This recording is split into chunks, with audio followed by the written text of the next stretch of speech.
has hired summer students for parks, which is 8, operations 2, and recreation 2.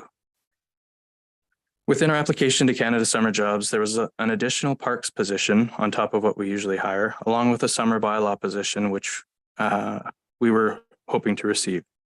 These positions have not yet been filled, given that we have been denied funding for this year, the additional parks position will not be filled. However, administration is seeking council's permission to proceed with hiring the summer bylaw officer student. Doing so will enable the following: additional patrols of parks, green spaces, trails, residential areas, industrial areas, and other properties and areas within town. Additional provision of education and enforcement of town of Crossfield bylaws, including the community standards bylaw, dog control bylaw, and traffic bylaw. Assisting the community peace officer with other duties, including traffic, community engagement, reports, court, etc. A large project that was going to be undertaken with the assistance of the summer student was alley cleanup and alley house numbering. And finally, there is a lot of work to be completed and monitored for a single peace officer within Crossfield. This position will assist with ensuring issues, concerns, and enforcement matters are dealt with as needed and in a timely fashion. Administration is proposing the following 3 options for council to consider. Option 1, proceed with hiring a summer bylaw officer student on a full-time basis, which is 40 hours per week, beginning as soon as possible and ending on August 31st, 2023. Without funding from CSJ, the cost incurred to the town for this option will be approximately $11,500 plus payroll deductions, which would be approximately $1,200. This is based on 15 weeks of employment starting May 23rd, as opposed to the original 16 weeks that were planned. Option 2, proceed with hiring a summer bylaw officer student on a part-time basis ending August 31st, 2023. This option is based on the difference between the amount budgeted for wages, which was $12,160 based on 16 weeks of employment, and the amount we estimated to receive from Canada Summer Jobs, which was $4,800, which comes to an amount of $7,360 plus payroll deductions. This amount represents the expected contribution from the town for this position and will not result in a change to the bottom line of the approved 2023 operating budget. Administration would build a schedule that fits within this amount. An example of that would be 27 hours per week over 14 weeks starting May 29. And then the third option is to not proceed with hiring a summer bylaw officer student unless grant funding is received from the Canada Summer Jobs program. Recommendation from administration. Administration would like to proceed with option 1, hiring a summer bylaw officer student on a full-time basis, 40 hours per week, beginning as soon as possible and ending on August 31st, 2023. Proceeding with this option will allow municipal enforcement to spend more time on the community standards bylaw, traffic bylaw, and dog control bylaw, helping ensure known and problem areas are tended to. If there's any questions, we're here to answer. Thanks, Russ. Questions for Russ? To the chair. Go ahead. Russ, on option 2, it mentions will not result in a change to the bottom line of the approved 2023 operating budget. So option 1, what impact is that to the overall operation of the budget? So essentially, we would be down on the revenue side, the estimated $4,800. The 12,160. Well, there is 12,160 in the already budgeted in the expenditures. We would actually come in a little less than that just because of the decreased number of weeks that person would be working. So would be still inside the capital budget with no change. It would be within the operating budget. Yeah. No changes to the expenditure side, just the loss of revenue. No. Any other questions? I just have one, and it might be a Trevor question. The student, can they enforce anything, or do they just find out the information and come to you? So they would be sworn by council to enforce the bylaws. So Okay. they would have the authority to. Okay. I just wasn't sure how that worked. Yeah. Awesome. Thank you. No other questions? Okay, if there's no other questions, can I get I do have one. Sure. Sorry, through the chair. Are we already kind of in the process of finding someone? We found someone already and she's anxiously waiting Yeah. for the council's decision. Through the chair, I'd like to make a motion. Go ahead. I'll move that council approve option one on authorizing administration to proceed with the hiring of a summer bylaw officer student on a full-time basis, beginning as soon as possible, ending on August the 30th of this year. All in favor? Aye. Okay, opposed? Motion carried.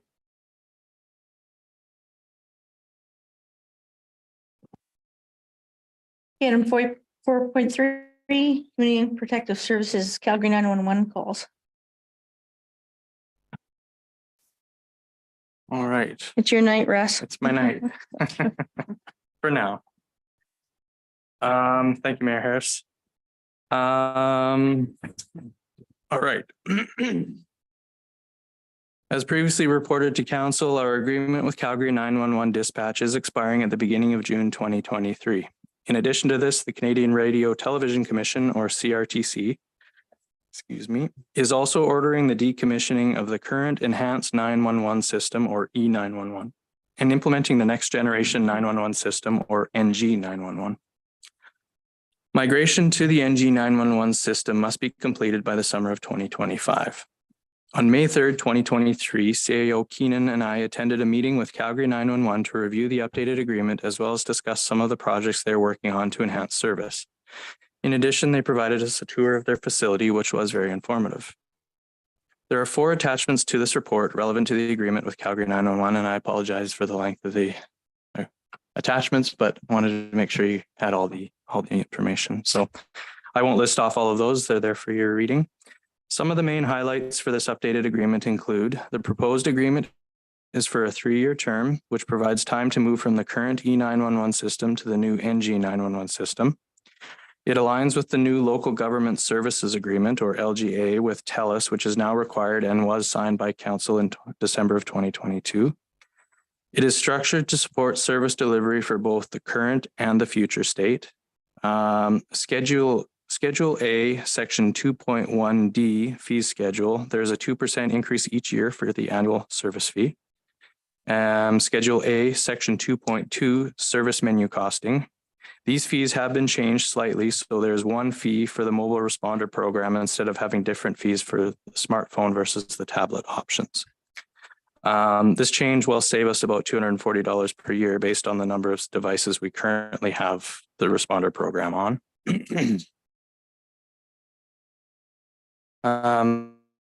Administration also forwarded the proposed agreement to our legal counsel for review, and their feedback is provided there for you if you wanted to read through that. Other than those 4 items, which are relatively minor, the legal counsel feels that the agreement is appropriate and ready for execution.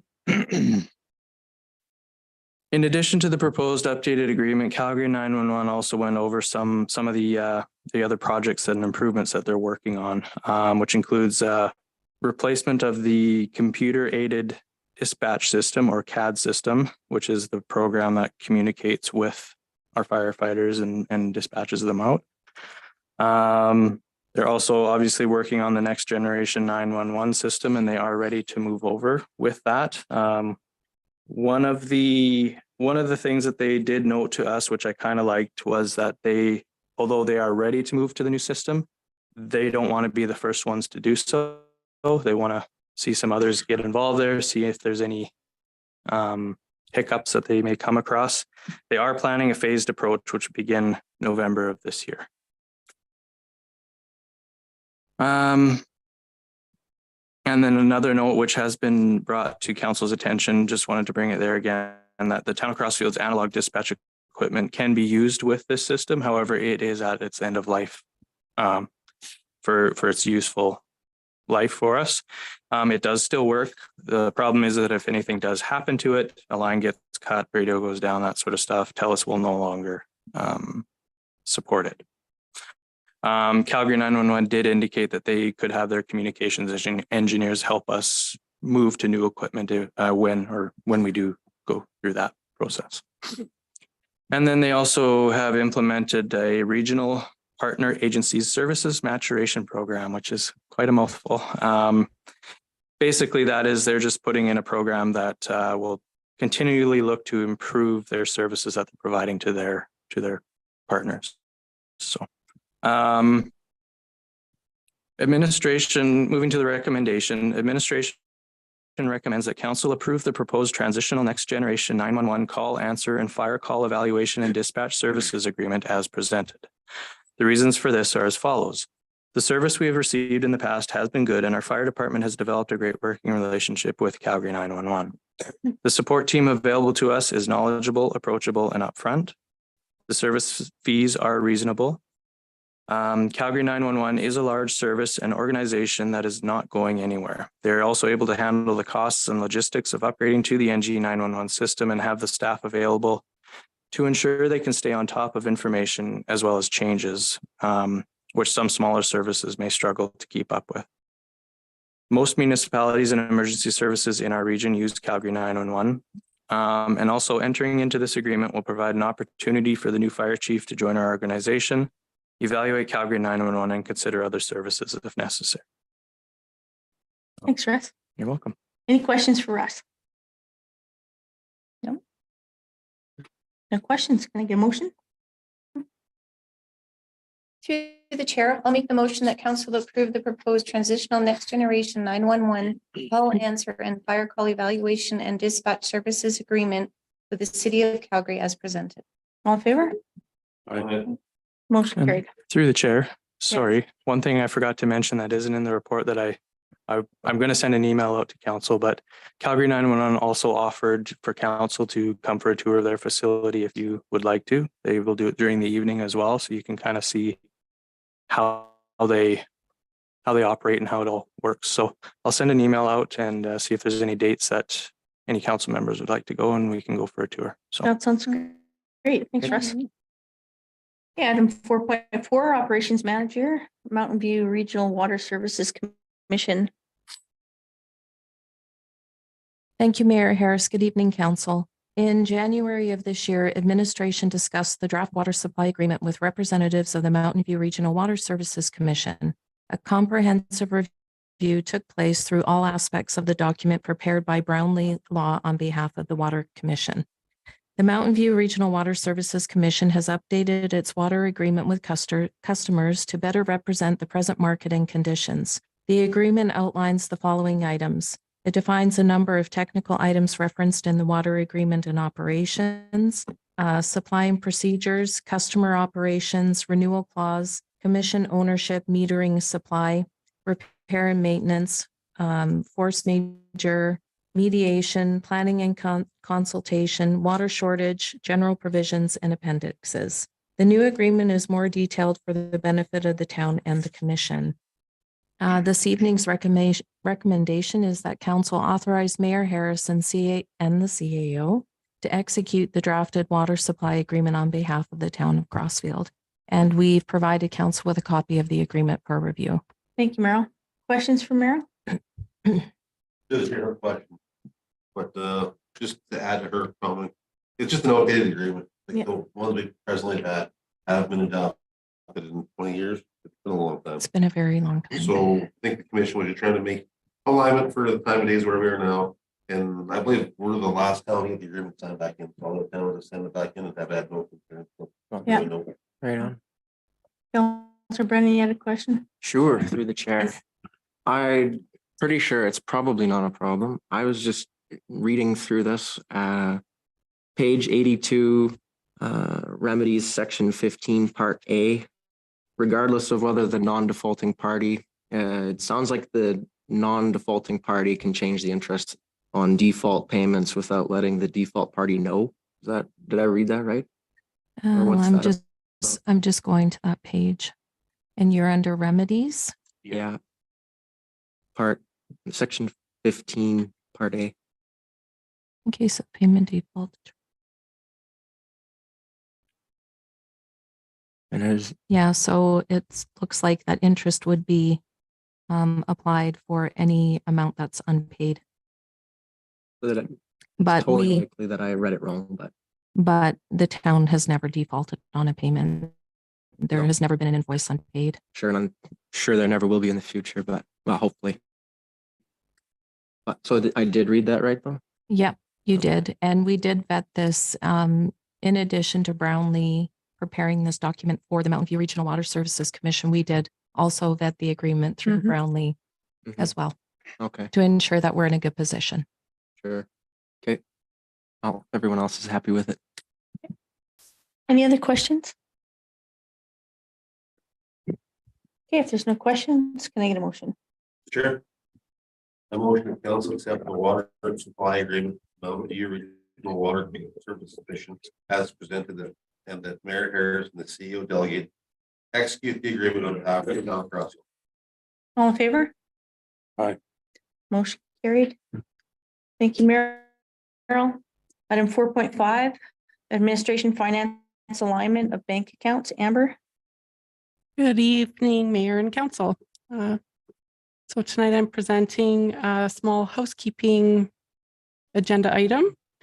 A summary of the report is that the Crossfield and District Region, our Recreation Board, has been providing financial support to various nonprofit recreation focused programs and groups. The town of Crossfield provides administrative support for the board, and up until recently also provided administrative support for the Crossfield Day Camp Society. To increase operational efficiency, both the board and society's bank accounts were linked to the same online banking profile. There is now a business need to align the board's sub-account with the town's bank profile, as it is currently nested under the society's online bank profile. So basically, if you're the society and you log on to your online banking, you would see the rec board's bank account. Some of the background and rationale. Historically, the town had been assisting the society as the society was struggling with getting enough members to keep the day camp going in Crossfield. As of 2023, the society was able to secure enough dedicated volunteers to take back administration of the society. The town has begun the process of transitioning administration back to the society, including access to the bank account. The town is not able to pass the bank access to the society, as the board's bank account is also linked to the same online profile. So there's just a little snapshot or a shot of the online bank and how you can see multiple accounts when you log in. Town administration has met with the local ATB branch representatives and determined the best path forward would be to move the board sub-account under the town's online bank profile. To do so, the town, board, and society are all required to pass motions to effect the change and provide approved minutes to the branch. Town administration will coordinate this process and will forward all approved minutes to the bank representative. Once the bank receives the approved minutes from all three parties, the board's sub-account will be aligned with the town's bank profile, and the society can have full access to their online bank profile. Administration has reached out to both the board and society with instructions on the required motions, and both parties have indicated support for this path forward. The recommendation that I'm making tonight is that council make a motion to move the Crossfield and District Recreation Board sub-account ending in 2500 from the Day Camp Society's bank account to ensure that the town of Crossfield is the only party that will have access to oversee these funds. Do you have any questions? Thanks, Amber. Questions for Amber? Great. I Yeah, do, go sorry, ahead. through the chair. Did that account, did it ever get, because it wasn't really under the town, it never got audited through our financial stuff, did it? The rec Or- board was separately audited in the past, like actually audited, which is a lot of assurance for such a small little grant funding board. But yes, so it has been. It has, The answer is yes. okay. That's all I had. Thanks, Amber. Okay, if no further questions, can I get a motion, please? Okay, through the chair, I'll make a motion that the Crossfield and District Recreation Board sub-account ending in 2500 be moved from the Crossfield Day Camp Society's online banking profile to the town of Crossfield's online banking profile to ensure that the town of Crossfield is the only party that will have access to overseeing these funds. Okay, all in favor? Aye. Motion carried. Thank you. Item 5, mayor and council business. For me, I attended our South Central Mayor's meeting. And we discussed quite a few things. We did an in-camera thing, so I can't discuss that, but we discussed just some common items amongst municipalities, smaller municipalities that we have in common. We talk about sometimes the 911 stuff, how we're gonna handle like ambulance. Ambulance always seems to be a topic that we like to talk about, those type of things. So if ever you guys want further notes or written notes on that, I'm happy to provide that. Just let me know. Okay, Deputy Mayor Fox, I have nothing further to report. Councillor Brennan, Nothing further to report.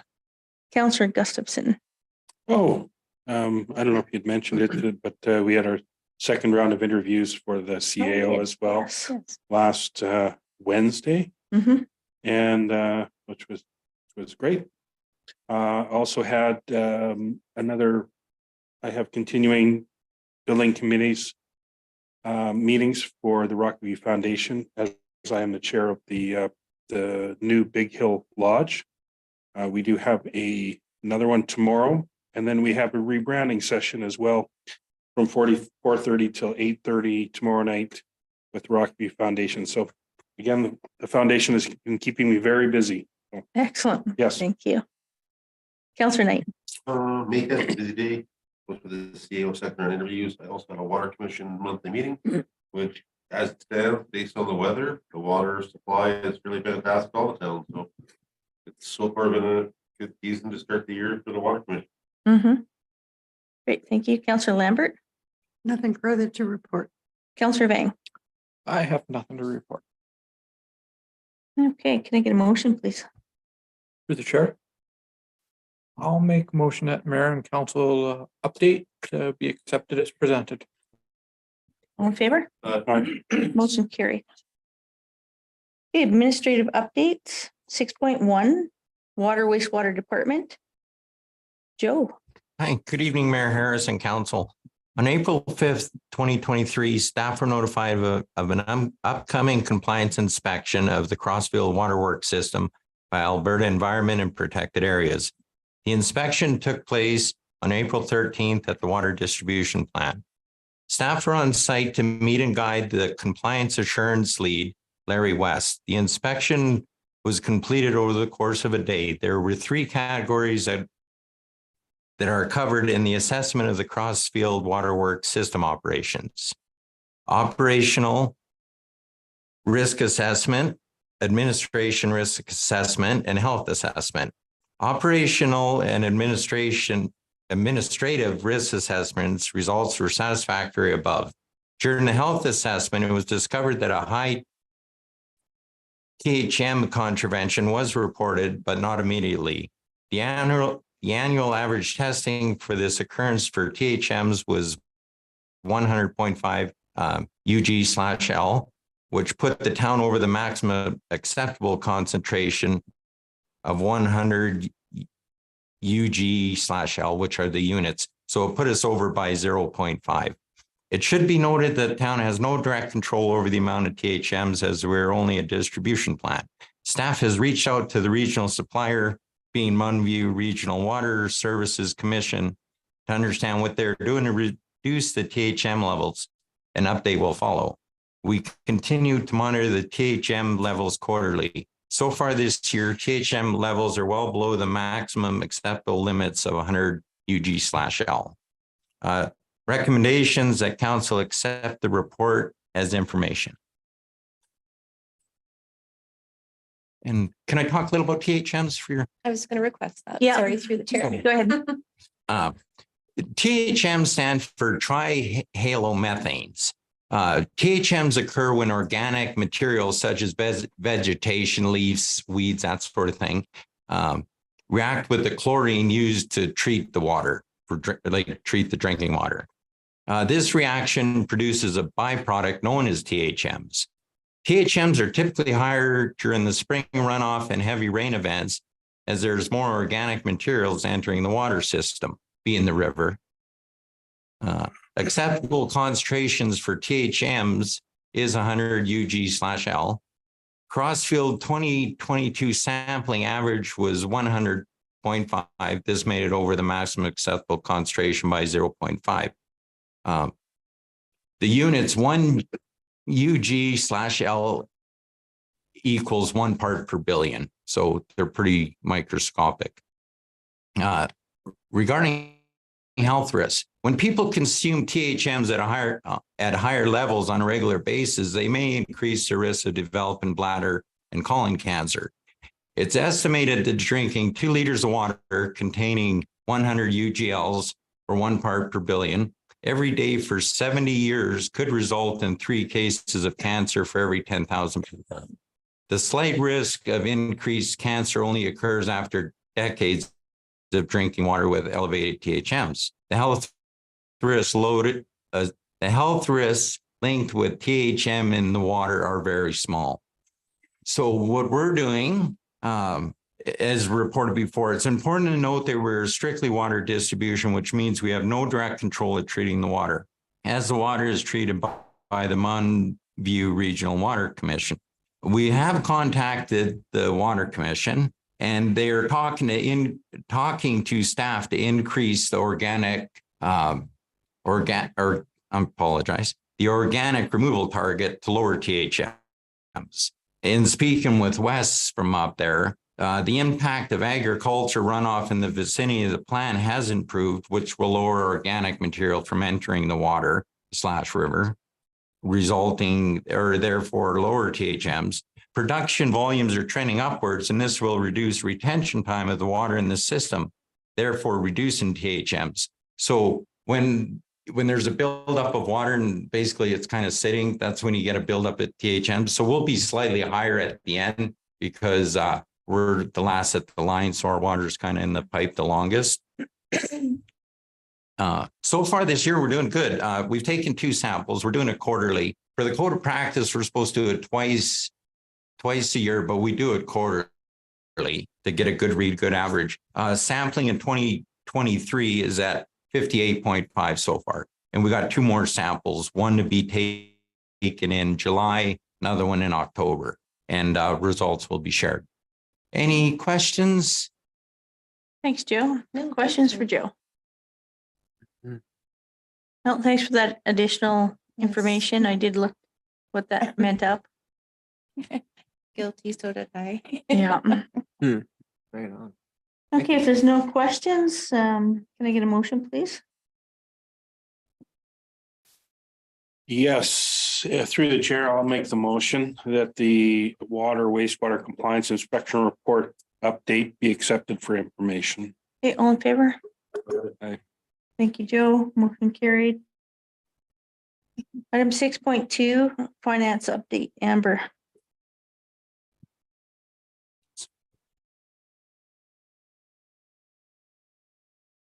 Thank you very much, Mayor Harris. Administration is committed to providing regular updates to council on the organization's financial activities. In this update, notable financial variances will be highlighted due to the timing of the year-end financial audit and budget presentations. This financial update will cover the first 4 months of the year. Some of the revenue highlights: residential and commercial water revenue is on target with the budgeted amount. Higher consumption months occur in the summer, so we should see the revenue increase over the next couple months.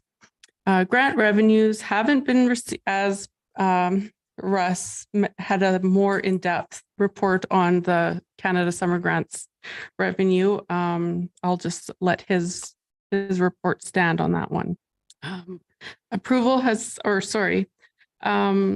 Although grant revenues haven't been received yet for many of the other programs, and cost sharing dollars related to transfer site and fire services are generally received later on in the year. Planning revenues are on track with offsite levy billing occurring throughout the year according to agreement timelines. Unexpected grant was received for $15,000 from the Canadian Mental Health Association, and another $25,000 grant has been received for New Horizons for Seniors Grant to offer recreation programs to Crossfield senior population. second half of revenue for the arena will come in Q3 as the arena is now basically closed except for the lacrosse season. Hall revenue is expected to pick up in the next couple months over the spring, summer rental season. I do have to mention that I neglected to attach the actual numbers. I was in the middle of generating my first crack at property taxes. So that kind of consumed my time a little bit lately. So I just realized tonight that I don't have a lot of numbers to look at. So maybe I'll pass those on to you Yeah, under separate cover. you feel free just to email us. Okay, thank you. Where was I here? Oh, so as far as revenue highlights, the tax bills will be dropped off at the mail tomorrow. So they will start to hit mailboxes on May 18th as advertised. Okay, excellent. And they have a nice little one pager in there. Yeah, full two-sided insert included, and it was attached to the email to the customers who requested email tax notices. So that's perfect. Thank you. And is it on our website as well? That we will work on right away. Okay, that's great. Thank you. Thank you. Some of the expense highlights, some expense variances in the report are attributed to timing of expenditures and seasonal nature of various activities. Human resource legal expenses have exceeded the annual budget. This is primarily due to an ongoing legal dispute with a prior employee. Snow removal services are over budget due to the additional contracted services required due to the greater breakdown. Water purchases are slightly below expectations. However, this should self-correct as historically consumption in the summer months is higher than average. FCSS grants to organizations are paid periodically throughout the year, so there's some variance in that department. Fuel and utility expenditures are in line with budgeted amounts. We did receive, and it is attached to the agenda as a communication item, notice from Fortis or ATCO, possibly ATCO, on a decreased forecast of franchise fees. And so that's noted, but then it should also be understood that our bills will be lower too. So it kind of balances itself out a little bit. So my recommendation is that council accept the Q1 operational budget update as of April 30th, actually, as information. Thank you, Amber. Questions for Amber? No? Okay, if there's no questions, can I get a motion, please?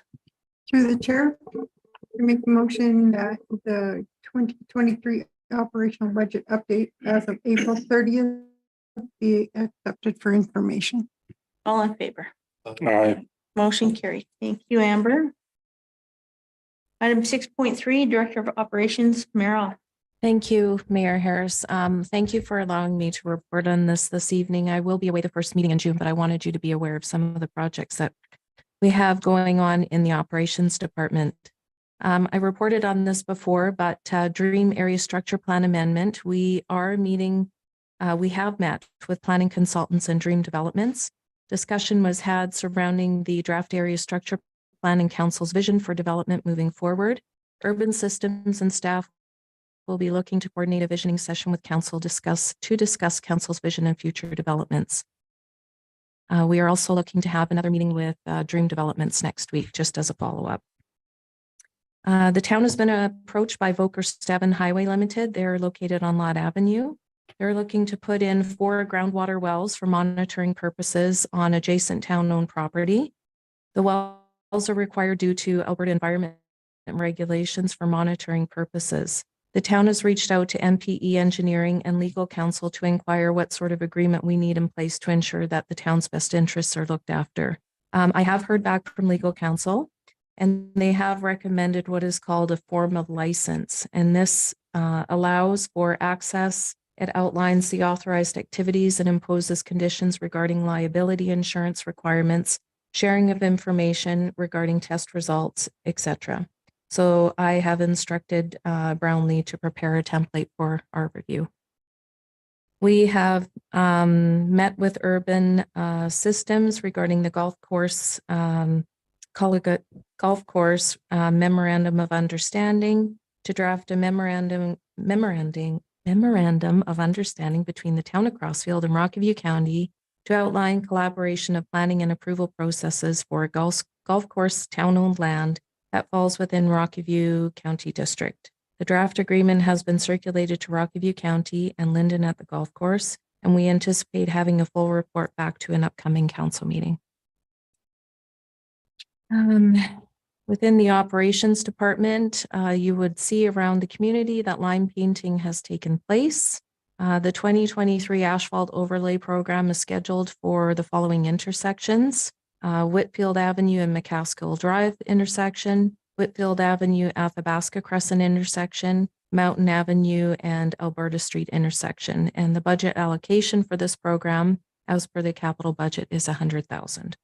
We are also working with Safe Sidewalks Canada. As per the memorandum of understanding in 2023, has been dedicated for spalling repairs. Work for identified areas will begin in early summer, and the capital budget allocation for this program is $50,000.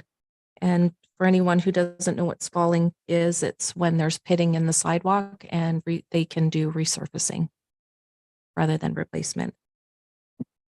For the water wastewater department, the spring lagoon rollover this year has produced a significant improvement in odor. Fewer complaints have been reported to the office, and the lagoon odor control efforts continue. Monitoring within the Nose Creek has commenced for this year. And as promised, based on last year's high winds, we had problems with the baffle curtains in the facultative 60-day cell. And we reported that they were expected to be replaced last week, and they were actually completed. And I don't have pictures this evening, but I can provide them in my next report. Yep. Thank you. Thanks, Meryl. Questions for Meryl? Through the chair. Councillor Gus, go ahead. I do have a question about the wastewater. Are we able to get, we've come a long way with the lagoons, and are we able to kind of get an update on I guess capacity and where we're at with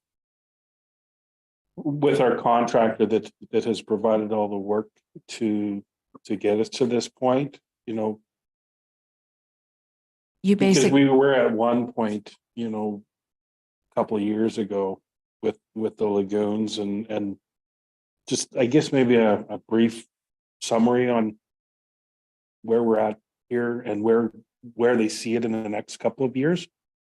So it can give us a good idea of where we need to go and with the future development happening in Crossville, like we need to have another plan for the future. So through the chair, we can definitely do that. We can prepare a summary of where we were at 2 years ago. I think it was 2 years ago when we started talking about our overcapacity problem. Yeah. And just summarize the work that has taken place and where we're at today and how much capacity that affords us. Absolutely.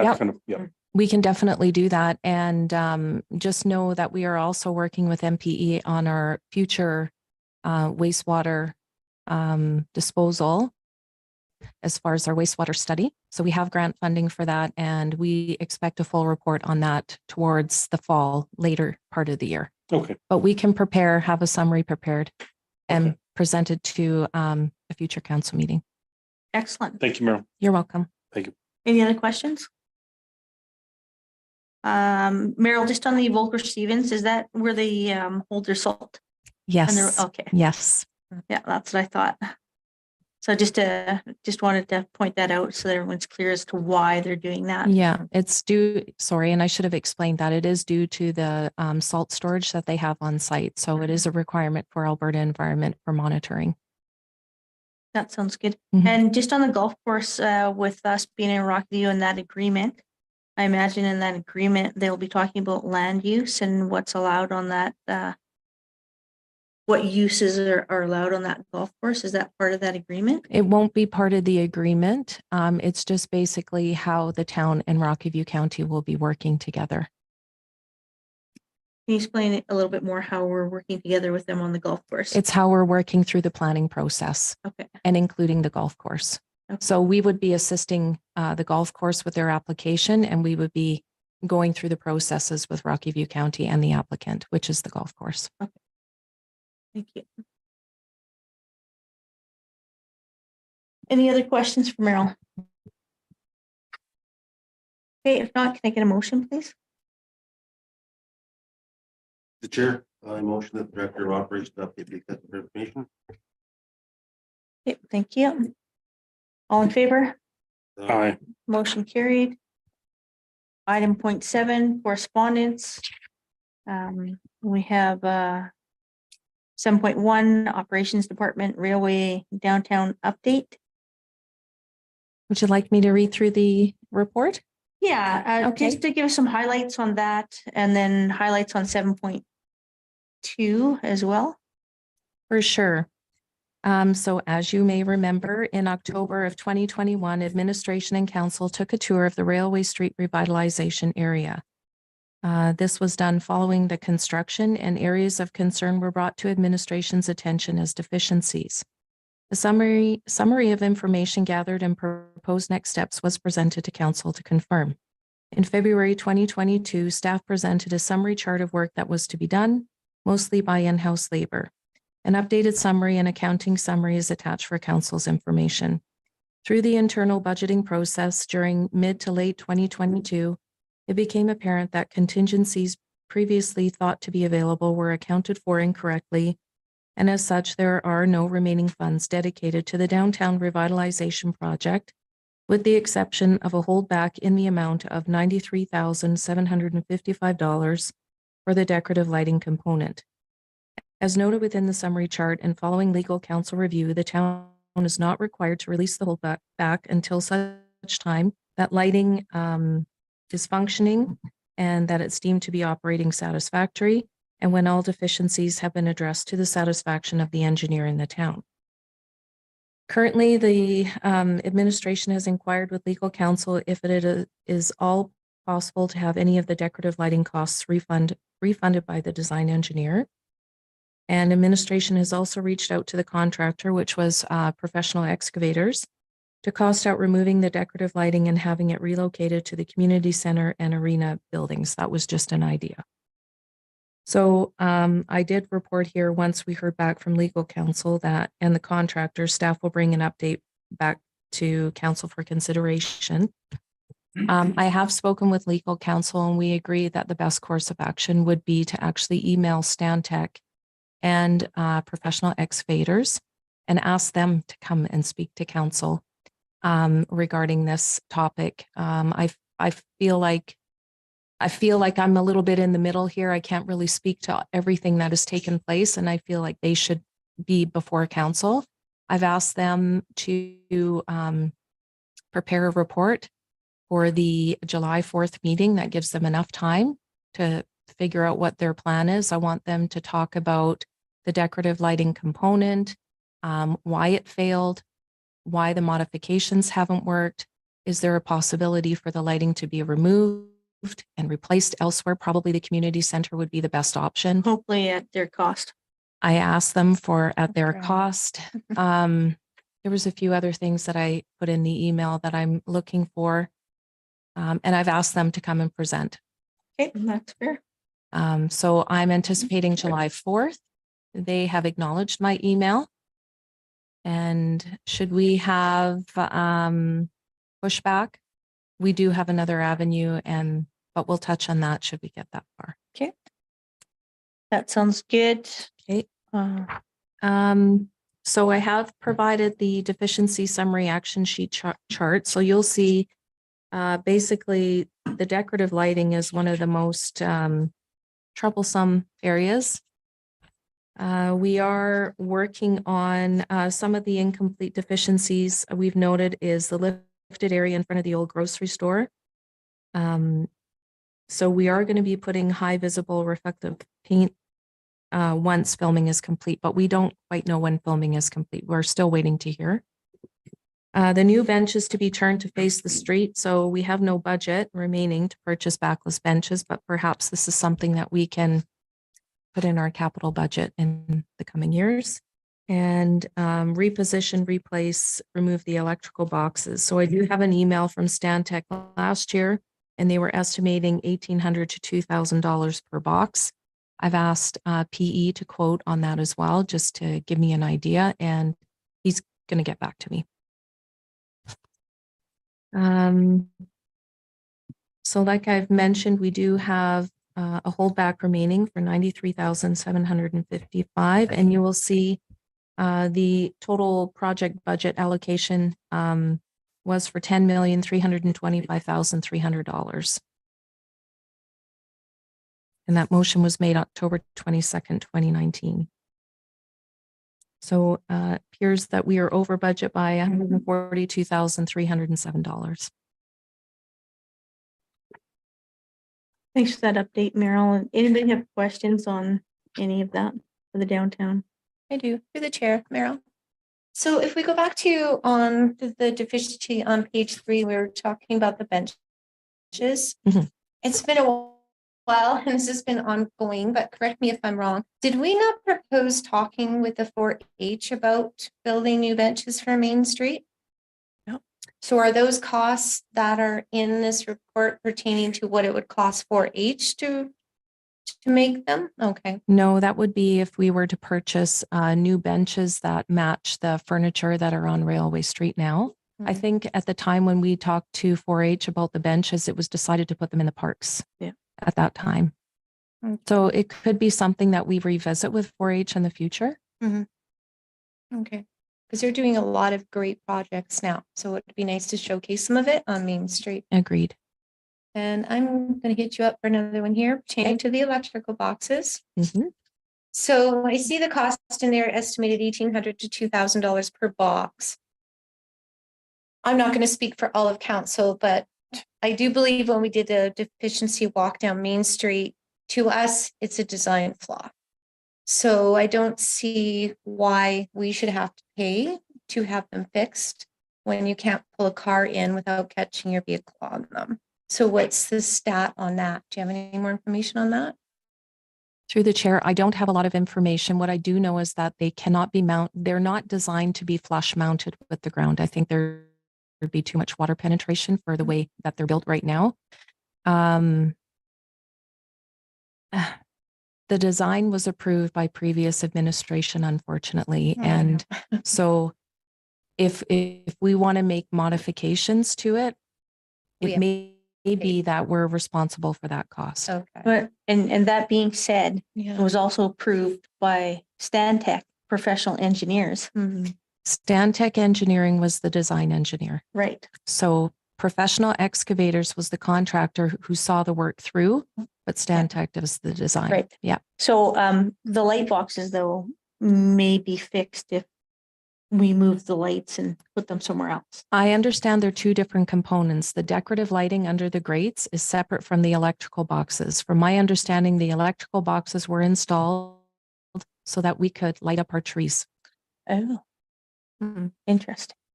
Okay. And I do know when I spoke to Scott this week from Professional Excavators, and he is more than happy to join us on July 4th for discussions if we have some additional questions. Really, because they just implemented the design they were given Exactly. That was approved by Stantec. Yeah. no, By previous administration. Well, That. and previous administration, both of them. Yeah. Okay. Okay. Thank Any you, other Meryl. questions for Meryl? Okay, if not, we have a letter from ECHO just on the franchise fees, a letter from Yellowhead County requesting support in postponing the provincial election, and Marigold Library System 2022 value for your investment report. Any questions on those? Okay. Why? We didn't get here on 6.3. Yeah, we did. Did we do a motion on 6.3? Yes, I did. Yes. I apologize. I don't have my check mark. All right. That's what I thought. I'm sorry. Okay, can I get a motion then on correspondence? I'll make the motion that items under correspondence be accepted for information. All in favor? Aye. Motion carried. Okay, anybody want to have a break or anything before we go into a closed session? Nope. I got a book my truck. I'm sorry. My numbers threw me off. Okay. I'll go over that. I'm like, no, wait a minute. That's okay, I've done it. I'm tired.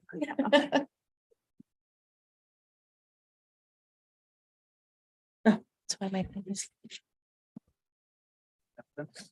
Mayor Harris, Yeah. did you want us to remain? No, No, Yeah. no what? you don't have to remain. Oh, you're all like, so you leave me. No. Okay.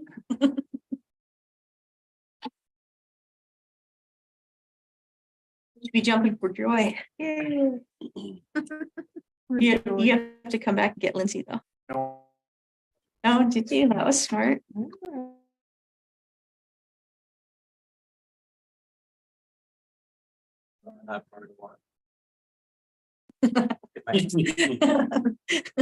the smoke it is. Are you saying you could walk home and leave the car? for Yeah. Lindsay? Yes. That's what I thought you were saying.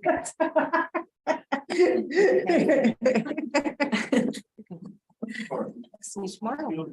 Okay, thank you, Joe. No better. Yeah, better this morning, that's for sure. Yeah.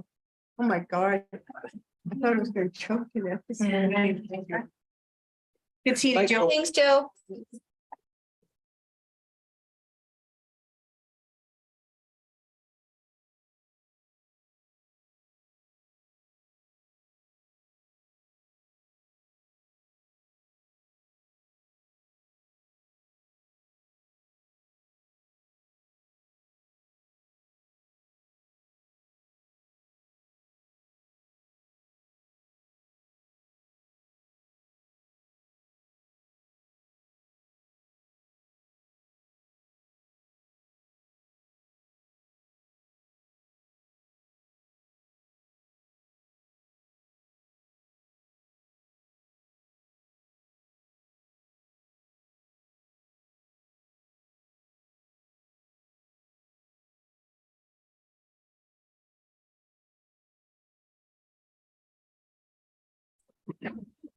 Must be doing the I'm changes just going tonight. to do upcoming events and then we'll go into closed session if that's okay.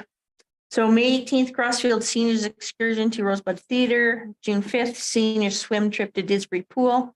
June 9th, Town of Crossfield's Peak Night Days Pancake Breakfast.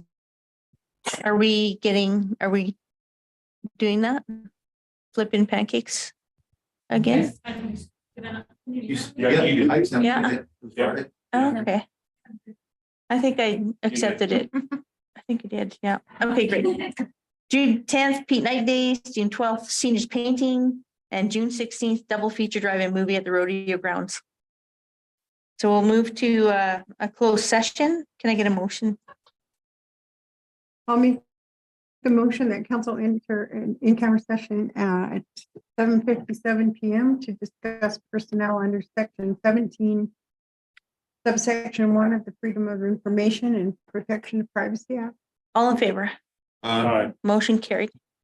Thank you, and we'll just wait for just a second here.